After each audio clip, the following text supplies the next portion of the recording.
really appreciate Matthew 24, because as the more I look at it, the more things have been illuminated for me, and the more I see, the more I understand what Jesus is doing here. And Brother Don made a point last week that I didn't pick up on, and I'm going to make that point today, that Christ has been preparing his disciples all along for his departure by virtue of the crucifixion. And he's preparing them to go through or witnessing the afflictions that he would endure on our behalf. And so that being said, he's telling the disciples here in Matthew 24 that the old way of doing things, or the old economy, if you will, is going to be done away. Jerusalem now has served its purpose. It was a place that God chose for his people to come and worship him, and now that's going to change, because the scripture tells us that God dwells within each and every one of us. And so his place of worship is within us as his temple. The Corinthian letter tells, 1 Corinthians, 6th chapter, I believe it is. But he's preparing his disciples for an event that's going to happen 40 years down the road, 40 plus years. And that being said, okay, this is preparatory statements to his disciples, preparing them, but we have been given a 2,000-year insight.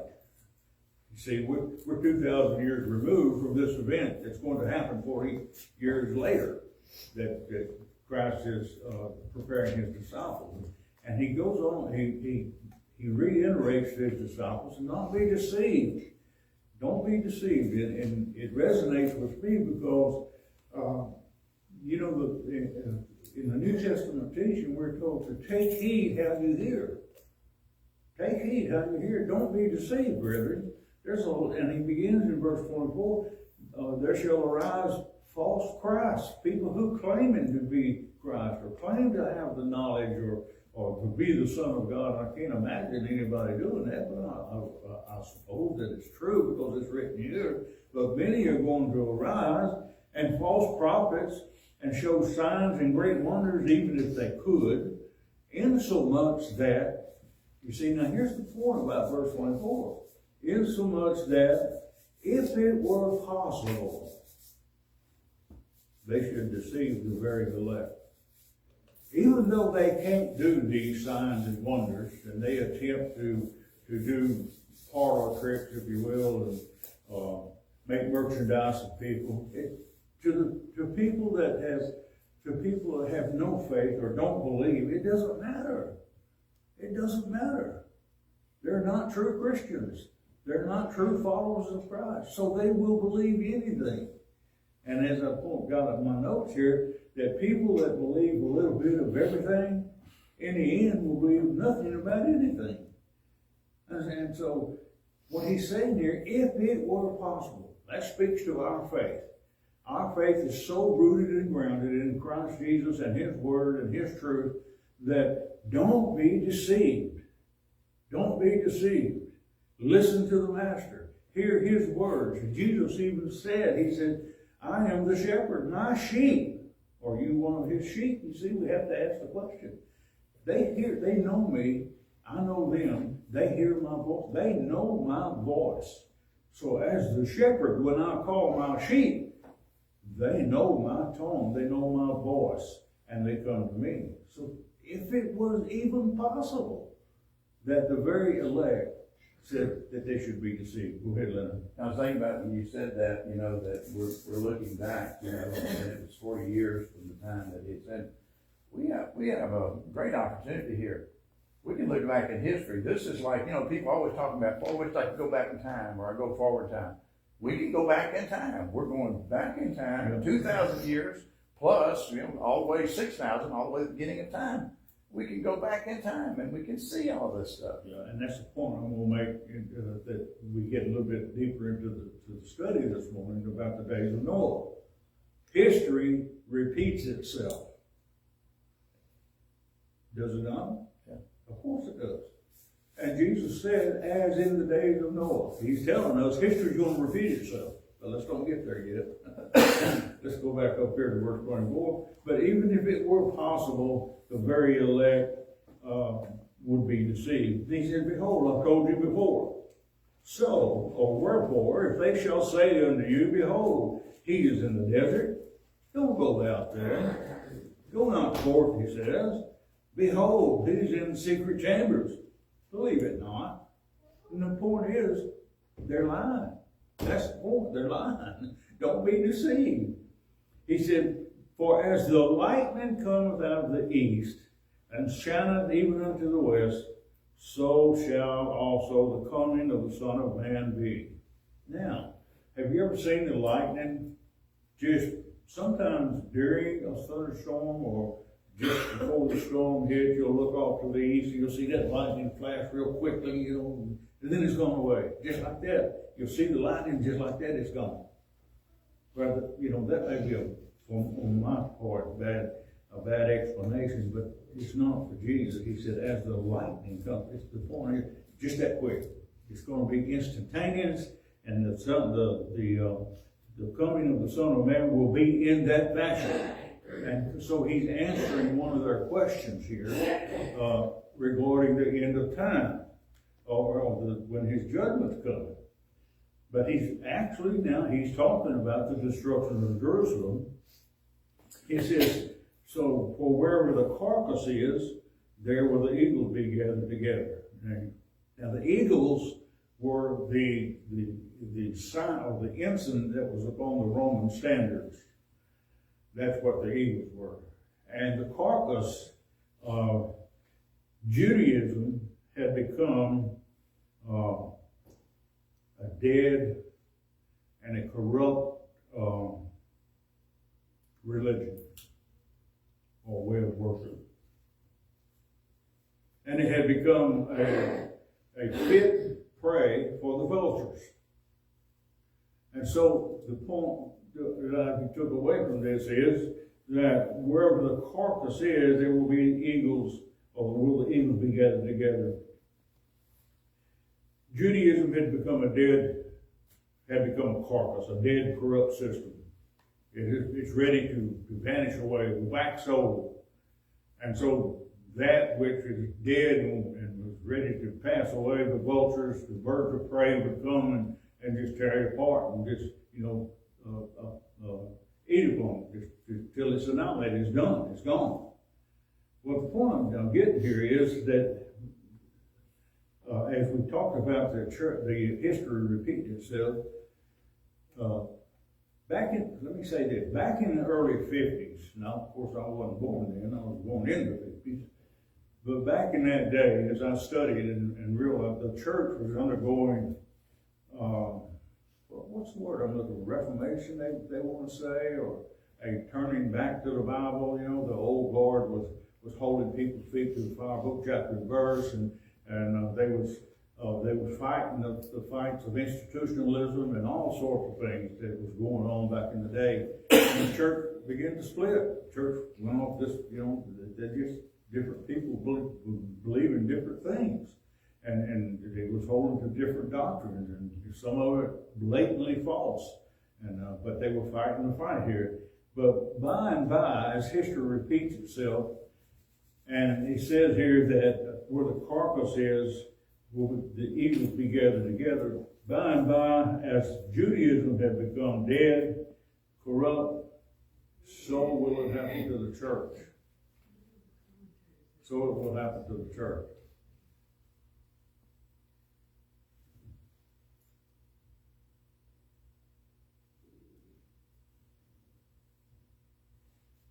I'm just waiting. John. Another thing too is this phrase is found throughout the Bible and the major prophets in the book of Revelation as well. And so the eagles is a translation of actually vultures.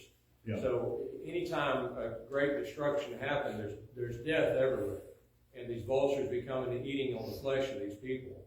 So in the context here, you're going to see something like you've never seen before and never will see. there's gonna be dead people everywhere. And so these vultures will be gathered, eating the flesh of these dead people. This is going to be a horrendous time. And as you stated earlier, he's telling us this before it happens. Right. To prepare the minds for such a horrendous event coming to pass. Yeah, Answering that question, like you said. Yeah, and as I said, by and by the Judaism had become dead, corrupt, putrid. The vultures were there, they were preying on the vultures, and we're talking figurative language. But the Jewish economy has just gone away. It's dead. That's by and by. That's going to happen to the church. If it's not already happening, if we are not already witnessing the church, one day when Jesus comes again, I want you to listen to me closely now. When Jesus comes again to gather his bride together and take it back to heaven, take the church, take his elect back to heaven to be with him and the Father for all eternity, what is the first thing that's going to happen? We're told in the Thessalonian letter, what's the first thing that's going to happen? He's going to send his angels. You remember the parable of the wheat and the tares? Separate them. He's going to separate them. There's good and bad in the church. And we struggle to make bad good. We struggle to make people see the point that the church is going to be, if we're not careful, a dead carcass, fit only for the vultures, for the prey. And if we don't see that, history's going to repeat itself. The church, that's why the Bible keeps saying remnant, remnant, remnant. Remnant. It's just going to be a small number. People who I'll get you, Paul. People who profess to be Christians, but how are they? How are they Christians? And I'll say, how are they? I'm trying to make a point here that we say all the time that to say you're a Christian, you go out in the world today and ask anybody, are you a Christian? Oh yeah, I'm a Christian. Okay, well, how so? The Bible tells us that in works do they deny him. They're not obedient to him. They're not faithful to him. They don't participate in the worship services. They don't have any part to do with the government that God himself has set up within the church. They think that you do as they please. They don't have to be recognized in that capacity to work as God has set it up. You know, these people, what I'm saying is they're Christians nominally. I picked up a visitor's card right here, and I got it at the house. And the guy writes on there, what church are you a member of? And he writes on there, Church of Christer. Do you know what that is? Do you know what that is? That's somebody who calls himself a member of the church, but they're not really. They're Church of Christer. They're denominational. They're Church of Christer, but he holds to the fact that he thinks he's a member of the church. Paul, I'm sorry. That's all right, go ahead. I thought, I'll think of something else. You'll think of something else? Yeah. Oh, okay. So, that being said, okay. But it exemplifies, the point here in about the eagles and the carpers is divine judgment is going to be rendered upon Jerusalem. And we go back into the book of Zephaniah. Is that it? Zephaniah 1, verse 15 and 16, where he talks about that very thing. He says, I'm going to paraphrase, I'm bringing my hand against Jerusalem because they sinned. I'm going to shut it down, God says. I'm going to repay. I'm going to have my vengeance. And we read over in the book of 1 Corinthians. Let me turn over there and read that 15th chapter. And then verse 52 about the last days, because people, when they read chapter 24, that's one of the things they focus on. Oh, well, I need to know about the last day. The disciples asked about the last day. When's that going to be? I really need to know about that. Well, why do you need to know about it? Well, because I can get myself ready, you see. And Jesus is gonna make that very point here in just a few moments ago. In 1 Corinthians 15, chapter verse 52, Jesus says, in a moment, and he said, verse 51, I'll show you a mystery. We're not all gonna sleep, but we shall all be changed in a moment, twinkling of an eye, at the last trump. The trumpet will sound, and the dead shall be raised incorruptible, and we shall be changed. What do you pick up there? It's gonna be in a moment. It's gonna be in the twinkling of an eye, and it's gonna be at the last trump. Not now. Not now. Don? The visibility is here for those who can see. Mm-hmm.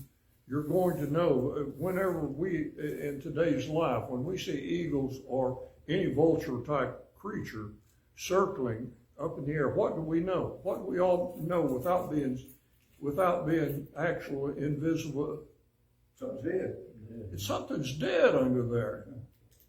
Yeah, I go out to the shop sometimes and I tell Susan, so I want to go out to the shop to see the vultures circling, come get me. You know, of course, I'll make light of that, but the point is what Don just said. When you see vultures, you know something's dead. And Jesus, if you can see, as Don pointed out, there's a carcass. What is the carcass? Well, it's Jerusalem. It's the Judaism, and the eagles are gathered. The vultures are there, and God's people have begun to pray.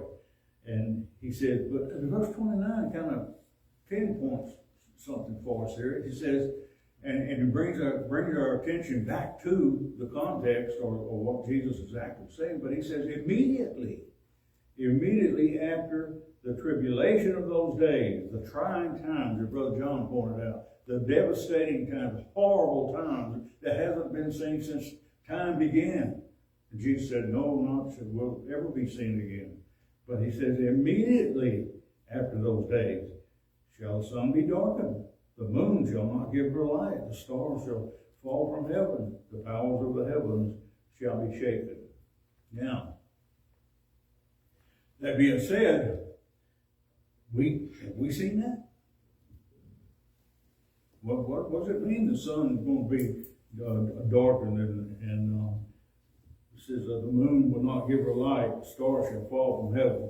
Let me turn to the book of Revelation here, and let me read something to you. Chapter 21 and chapter 22. But chapter 21 and verse 5.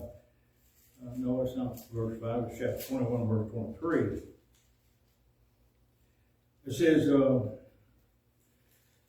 beginning in verse 22, the verse 21, chapter 21, said, I saw no temple therein, for the Lord God Almighty and the Lamb are the temple of it. And the city had no need of the sun, neither of the moon to shine in it, for the glory of God did lighten it, and the Lamb is the light thereof. Now he's speaking of heaven, and he's speaking of the sun. We have no need of the sun, we have no need of the light. And in Revelation 22 verse 5 says, there shall be no light there. They need no candle, neither light of the sun. For the Lord God giveth them light, and they shall reign forever and ever. Again, speaking of heaven. And there is no need for the sun, there is no need for the moon. But here, the sun not given is darkened by virtue of the fact of the smoke that will be rising up into the sky as the Romans would set fire to the city. The moon will not give its light, and the stars will fall from heaven. That's a statement there indicative of what we read in Peter, where the heavens and the earth will be melted away with fervent heat at the end of time when Jesus gets ready to come. So you got to recognize that Jesus is intermingling here the prophecies of the ending of Judaism, of the destruction of Jerusalem, and he's looking forward. He's got some teaching that's looking to the end times here.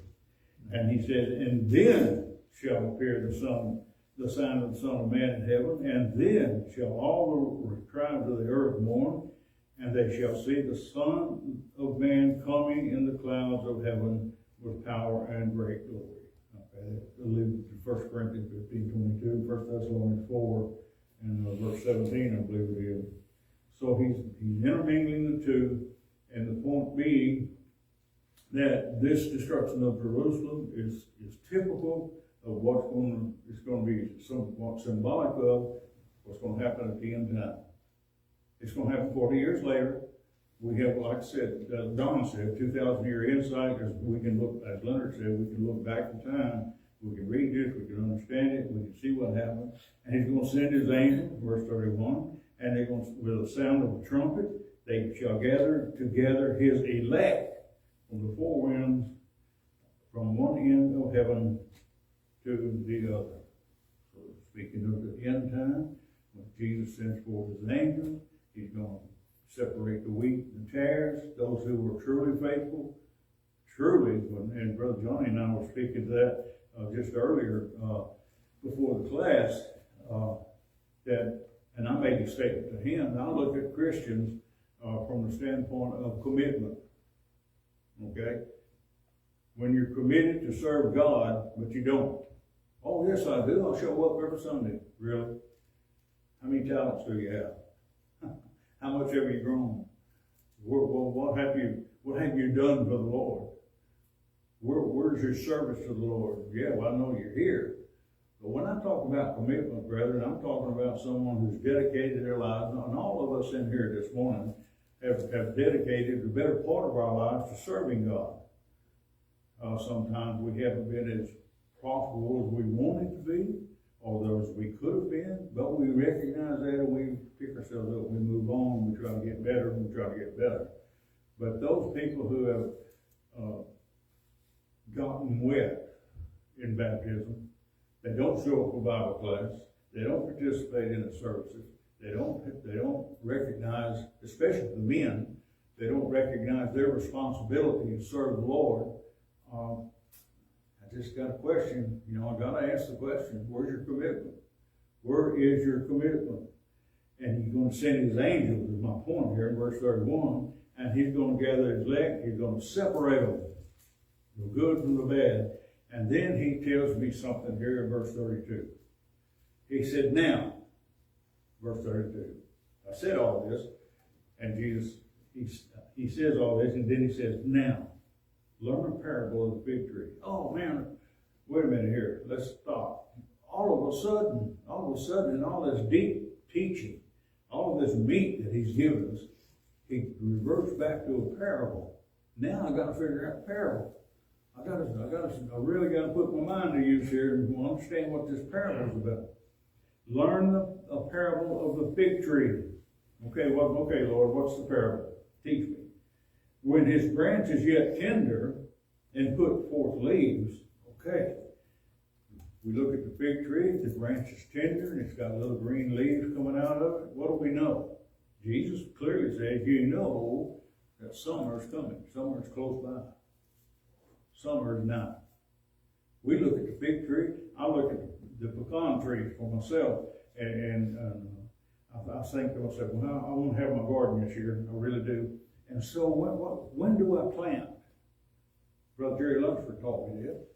When do I plant? Well, I go out and get my garden ready, my dirt ready, and I till everything up, and I put, do what I do to the soil to get ready to plant.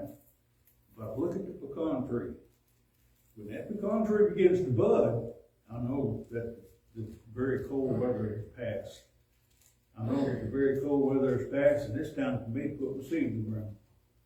Jesus says, when you look at the fig tree, this was on the mountain of Olivet, and by a city called Bethphage, I think it was, and this was a fig tree. There were fig trees everywhere. And when you look at this fig tree and you see this little green leaf, you know, man, it's cold weather. It's slipping by us now. Summer's coming on. You know that summer's nigh. Why did he say that? Why did he say that? Because they were looking for the Son of Man, his coming. When will this be? He says that you got clear signs. Why don't you read them? You see the fig tree, and you know something for sure. Summer's nigh. Summer's close. And he says, so likewise, when you shall see all these things, All these things is this little fig leaf that's coming out, this little green leaf that's showing itself on the fig tree. When you see all these things, know that he is near. The King James translation says it is near. I don't know how your translation reads, but the American Standard Version, I believe it is, and the World English Bible, and the Young's literal translation renders it he, not it. But when you see these things, when you shall see these things, know that he is near, even at the door. This is another answer to the question of the sign of the Son of Man coming. He says, when you see these things, now you got to keep in mind, all these things that we're talking about this morning, Jesus said, this generation shall not pass until all these things be fulfilled. So he's still speaking to that generation. What will happen during that generation 40 years later at the destruction of Jerusalem? Okay?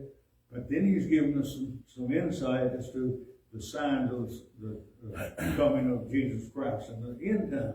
So for us, what is one of those, and not reading the script, what's some of the, just one little sign of the end times, the prophecy, the surety of the end times being near? What is that? Can you think of something? There'll be wars and rumors of wars and belligerent children. There's several of them. Well, that children one I was thinking of. Yeah. Children's going to be disobedient to their parents. Look at our society. It's just going south. You know, back in the day, if I'd have done some of the things that some of these children are doing today, my daddy would still be after me. But they don't have left. We had respect. I didn't understand. I didn't want to do what Daddy told me, but I did.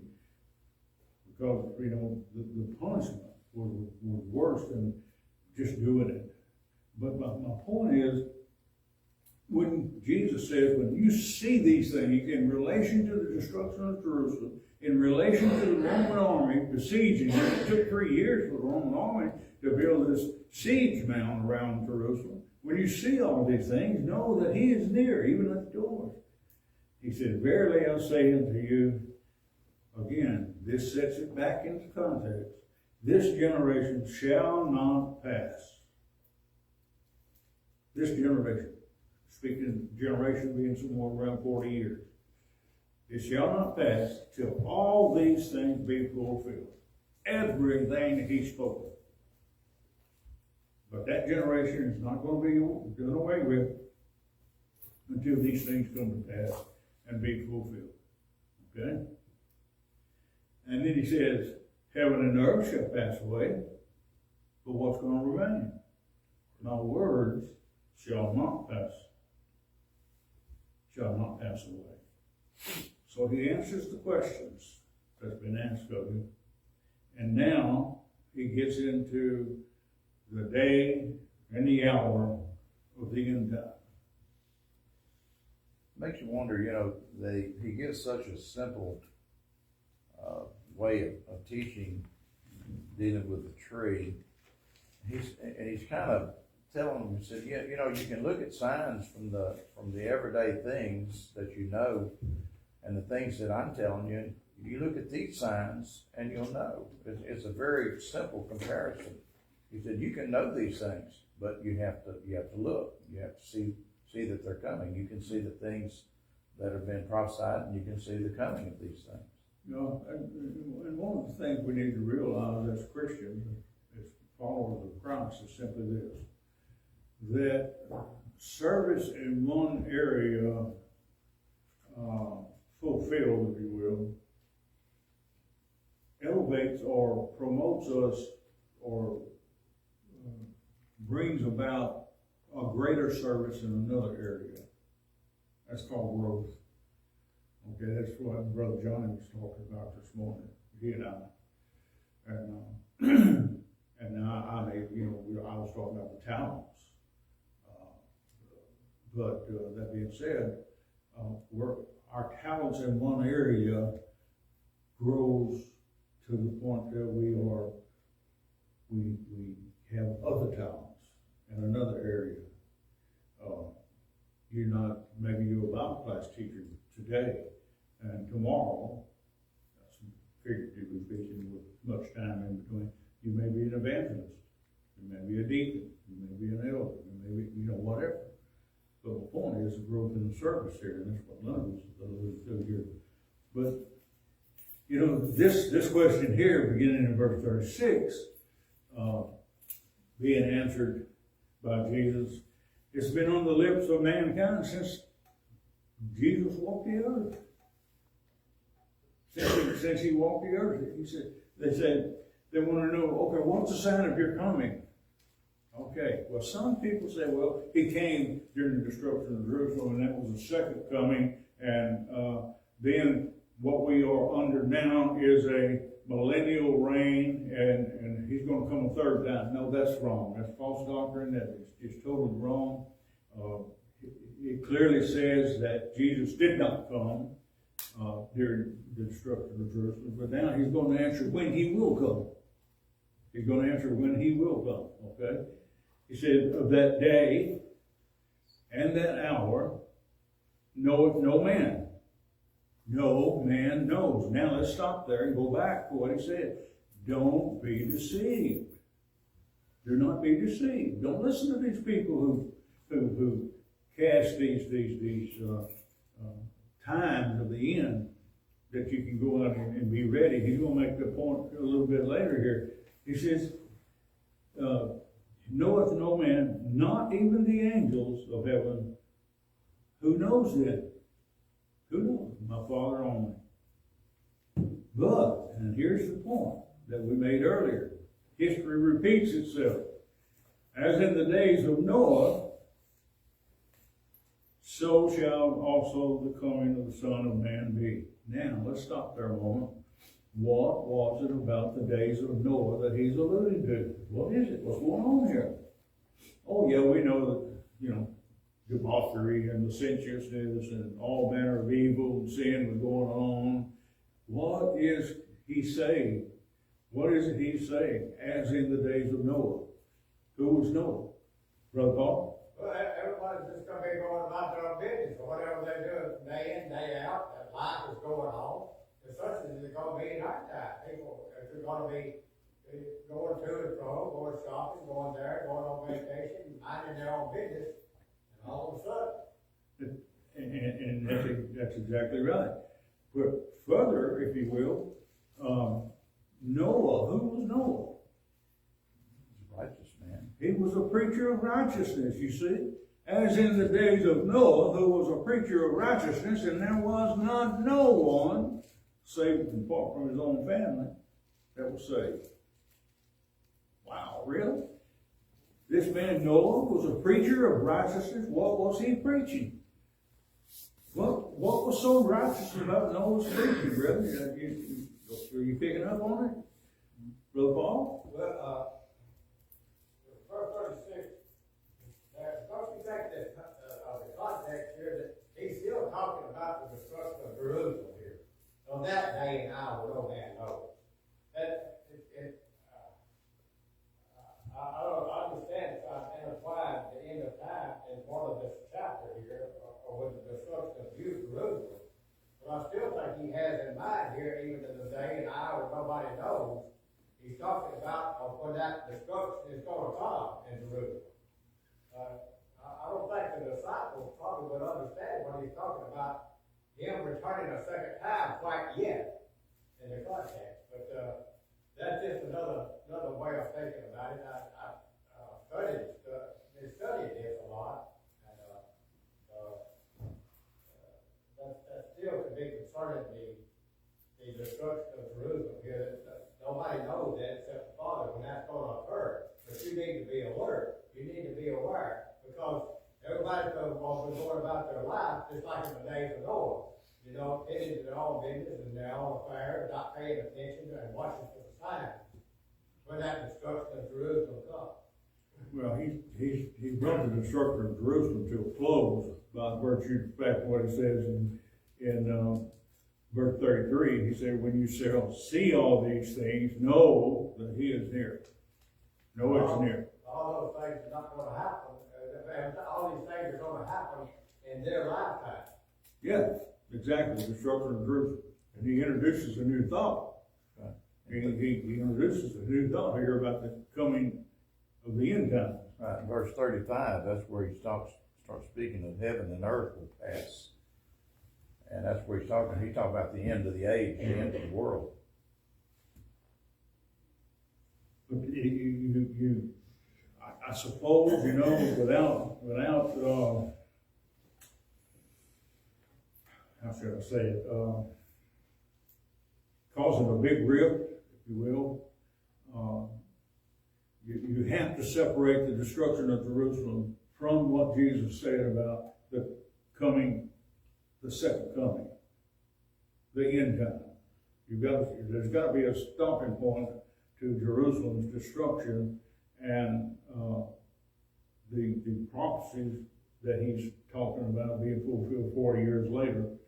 This, what we're talking about now, hasn't been fulfilled. We're still here. We're waiting on this coming again. But we don't know, as in the days of Noah, as Jerusalem was going about just willy-nilly, basically, they didn't really realize that the destruction was on them.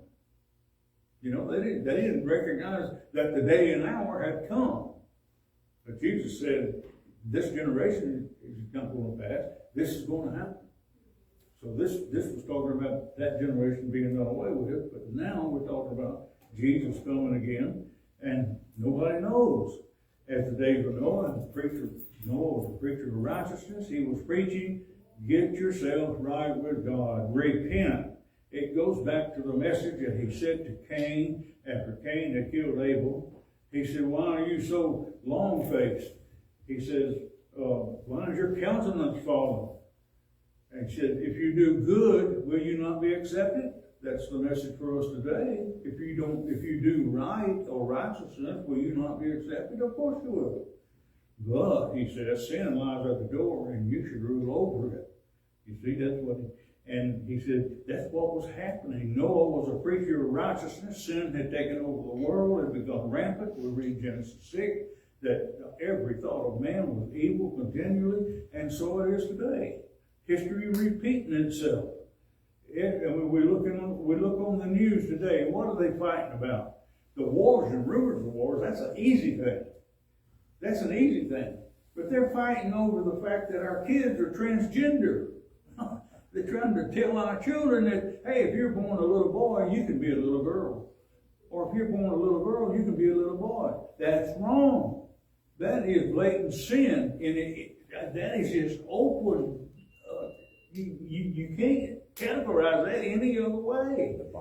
It's the homosexual movement among our people that has taken over the world, and so we got to, well, it's my right. You ain't got no right. You have no rights. That's not really good English. You ain't got no. There's nothing But right anyway, about you that. have no rights like that.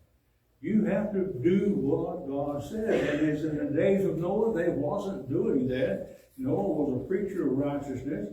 And he says, so shall the coming of the Son of Man be. It was immediate, like Brother Paul pointed out. They were going about marrying and giving in marriage and just willy-nilly living their lives and doing as they please. And the book of Judges, I believe it is, tells us that in those days there was no king in Israel. So it was in the days of Noah. There was no king in the hearts of people. And then in the days that said there was no king in Israel, and so every man did that which was right in his own eyes. That's the way it was in the days of Noah. But I want to stop at verse 38. Paul will give me the house sign sitting in front of the camera. And then we run out of time there. But Lord willing,